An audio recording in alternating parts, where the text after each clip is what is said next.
नमस्कार दोस्तों। भक्ति है शक्ति में आप सभी का स्वागत है। दोस्तों, आज मैं आपको पढ़ के सुनाऊंगी सावन सोमवार व्रत की कथा।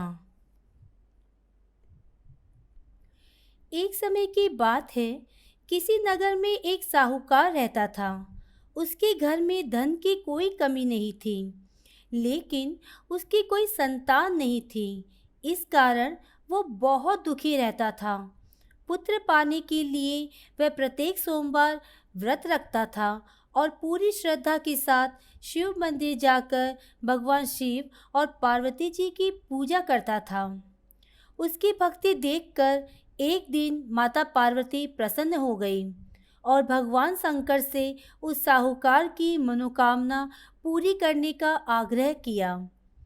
पार्वती जी की इच्छा सुनकर भगवान शंकर ने कहा, हे पार्वती, इस संसार में हर प्राणी को उसके कर्मों का फल मिलता है और जिसके भाग्य में जो हो उसे वही भोगना पड़ता है।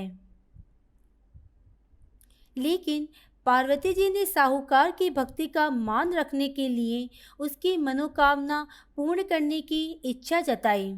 माता पार्वती के आग्रह पर शिव जी ने साहूकार को पुत्र प्राप्ति का वरदान तो दे दिया, लेकिन साथ ही ये भी कहा कि उसके बालक की आयु केवल 12 वर्ष होगी।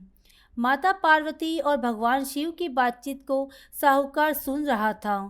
उसे ना तो इस बात की खुशी थी और ना ही दुख। वह पहले की भांति शिव जी की पूजा करता रहा। कुछ समय के बाद साहूकार के घर एक पुत्र का जन्म होता है।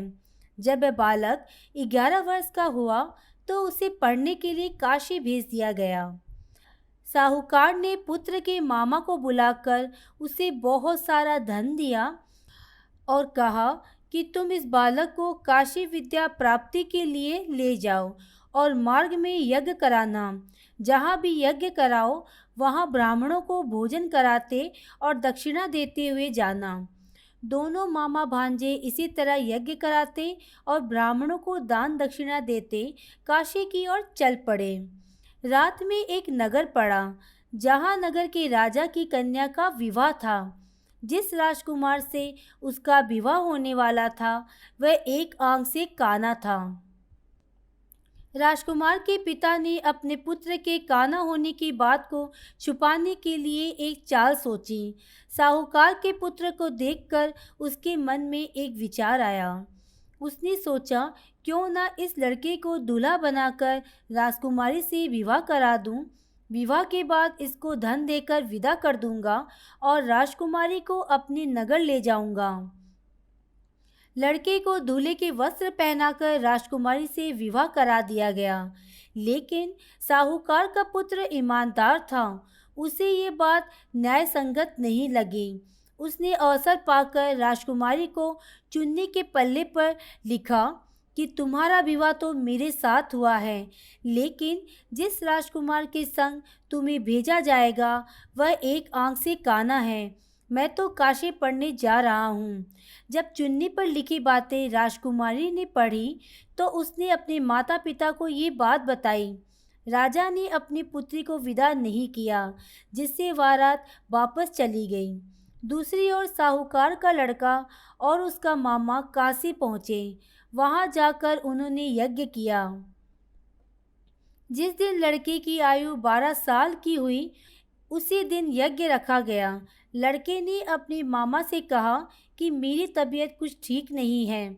मामा ने कहा, तुम अंदर जाकर सो जाओ। शंकर जी के वरदान अनुसार कुछ ही देर में उस बालक के प्राण निकल गए।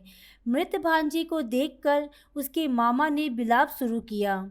संयोगवश उसी समय शिव जी और माता पार्वती उधर से जा रहे थे।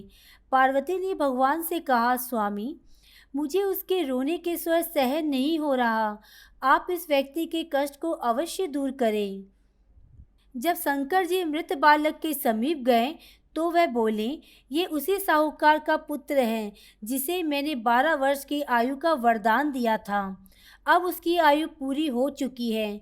लेकिन मातृ भाव से विभोर माता पार्वती ने कहा कि हे महादेव, आप इस बालक को आयु देने की कृपा करें, अन्यथा इसके वियोग से इसके माता पिता भी तड़प तड़प कर मर जाएंगे। माता पार्वती के आग्रह पर भगवान शिव ने उस लड़के को जीवित होने का वरदान दिया। शिव जी की कृपा से लड़का जीवित हो गया। शिक्षा समाप्त करके लड़का मामा के साथ अपने नगर की ओर चल दिया। दोनों चलते हुए उसी नगर में पहुँचे जहाँ उसका विवाह हुआ था। उस नगर में भी उन्होंने यज्ञ का आयोजन किया। उस लड़के के ससुर ने उसे पहचान लिया और महल में ले जाकर उसकी खातिरदारी की और अपनी पुत्री को विदा किया। इधर साहूकार और उसकी पत्नी भूखे प्यासे रहकर बेटे के आने की प्रतीक्षा कर रहे थे।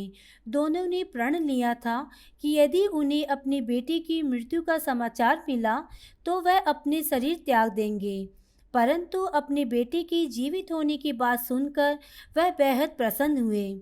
उसी रात भगवान शंकर ने व्यापारी के सपने में आकर कहा, मैं तेरे सोमवार के व्रत करने और व्रत कथा सुनने से प्रसन्न होकर तेरे पुत्र को लंबी आयु प्रदान कर रहा हूँ। दोस्तों, इसी प्रकार जो कोई सावन सोमवार का व्रत करता है या कथा सुनता है तो उसके सभी दुख दूर होते हैं। ओम नमः शिवाय। आज की वीडियो में बस इतना ही। अगर आपने अब तक मुझे सब्सक्राइब नहीं किया है तो सब्सक्राइब जरूर करें। कमेंट और लाइक करना ना भूलें। इसी कामना के साथ कि आप हमेशा खुश रहें, स्वस्थ रहें। नमस्कार।